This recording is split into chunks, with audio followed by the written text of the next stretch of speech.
नमस्कार दोस्तों, आप देख रहे हैं सिनेमा हॉल और मैं अजय ब्रह्मात्मज।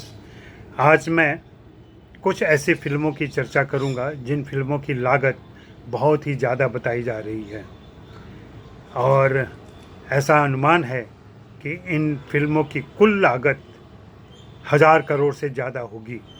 और ये सिर्फ 5 फिल्में हैं।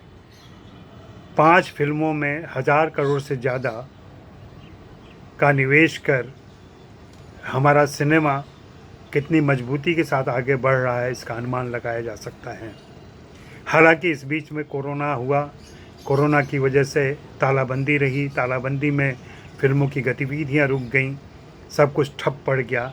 बावजूद इसके कुछ निर्माता अपनी फिल्मों में लगे रहे, उन्होंने अपनी फिल्मों का काम जारी रखा। जैसे ही थोड़ी छूट मिली उसके बाद वे अपने स्टूडियो में लौटे।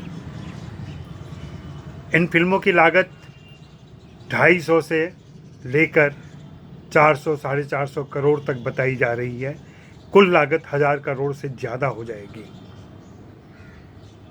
तो यह कहना कि फिल्म इंडस्ट्री बहुत नुकसान में है, घाटा हो रहा है, इसको कैसे आप मान सकते हैं? जब इतने निवेश के साथ इतनी महंगी फिल्में तैयार की जा रही हैं तो ज़रूर निर्माता, निर्देशक और उसमें जुड़े कलाकार किसी न किसी उम्मीद से बंधे होंगे और आशा कर रहे होंगे कि जैसे ही सिनेमा घरों की स्थिति ठीक होगी, ये फिल्में रिलीज़ होंगी और इन फिल्मों को दर्शक मिलेंगे, इनका कारोबार होगा। और इनका कारोबार भी कम से कम 400 करोड़ तो होना ही चाहिए। 400 से लेके 700 करोड़ तक अगर इनका व्यापार होगा तभी इनका ब्रेक इवन होगा, ये मुनाफे में आ पाएंगी फिल्में। अन्यथा एक भारी जोखिम है और इस जोखिम पर अमल कर रहे हैं इसके निर्माता, निर्देशक और कलाकार। इन 5 फिल्मों में जो मैं चर्चा करूंगा उनमें सबसे पहले तो KGF है। KGF पिछले 2 साल पहले भी आई थी जिसमें यश थे और यश ही इस फिल्म में भी है, KGF चैप्टर 2 में। और इसमें अब संजय दत्त की एंट्री हो गई है। पिछली बार इस फिल्म ने सभी दर्शकों को प्रभावित किया था, हिंदी में भी पसंद की गई थी यह फिल्म और उम्मीद की जा रही है कि इस बार भी यह फिल्म दर्शकों को पसंद होगी। दूसरी फिल्म है पृथ्वीराज, जिसका निर्देशन डॉक्टर चंद्र प्रकाश द्विवेदी कर रहे हैं। यह पृथ्वीराज चौहान की कहानी है। मोहम्मद गोरी और संयोगिता, इन 2 किरदारों की वजह से पृथ्वीराज चौहान की कहानी से पूरा भारत परिचित है। और डॉक्टर चंद्र प्रकाश द्विवेदी, जिन्होंने चाणक्य और पिंजर जैसे टीवी शो और फिल्में बनाई हैं, वे इस फिल्म के साथ धमाकेदार एंट्री मार रहे हैं। यह उनकी अब तक की सबसे महंगी फिल्म है। इसमें अक्षय कुमार हैं, मानुषी चिल्लर हैं।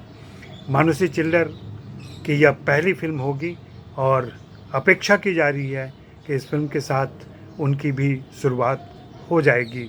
हम सभी जानते हैं कि वह सौंदर्य प्रतियोगिता से फिल्मों में आई हैं। तीसरी फिल्म है पठान। पठान में अभी तक ऐसा माना जा रहा है कि जॉन अब्राहम, दीपिका पादुकोण और डिम्पल कपाड़िया हैं। लेकिन हाँ, जो मैं माना जा रहा है कह रहा हूँ, तो माना जाने के पहले के साथ ये बात जुड़ी हुई है कि इसमें शाहरुख खान भी हो सकते हैं। यह भी यशराज की फिल्म है, पिछली पृथ्वीराज की तरह, और इसके निर्देशक सिद्धार्थ आनंद हैं। शाहरुख का इंतज़ार है उनके प्रशंसकों को कि वे जल्दी से आएँ फिल्मों में, और काफ़ी लंबा वक्त हो गया है, तो इंतज़ार है उनकी इस फिल्म का। चौथी महंगी फिल्म है ब्रह्मास्त्र। ब्रह्मास्त्र पिछले कई सालों से बन रही है, ऐसा भी कह सकते हैं कि ये अटकी हुई फिल्म है।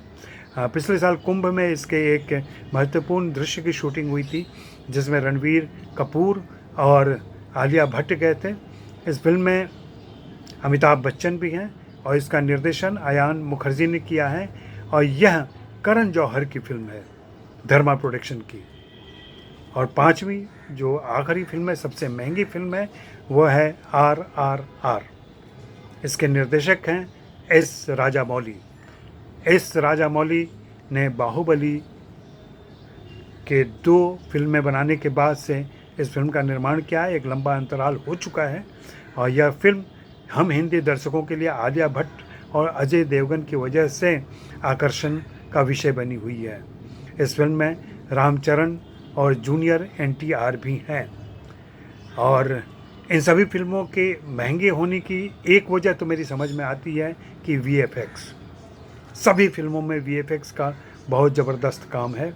और चाहे वो पृथ्वीराज हो, चाहे वो ब्रह्मास्त्र हो, चाहे KGF हो, चाहे पठान हो, या चाहे RRR हो, तो हम इंतज़ार करते हैं इन सभी फिल्मों का और उत्सुक हैं हम देखने के लिए कि ये फिल्में क्या कमाल करती हैं और किस तरीके का कमाल करती हैं। तब तक इंतज़ार हमें भी और आपको भी। मेहरबानी, धन्यवाद, शुक्रिया।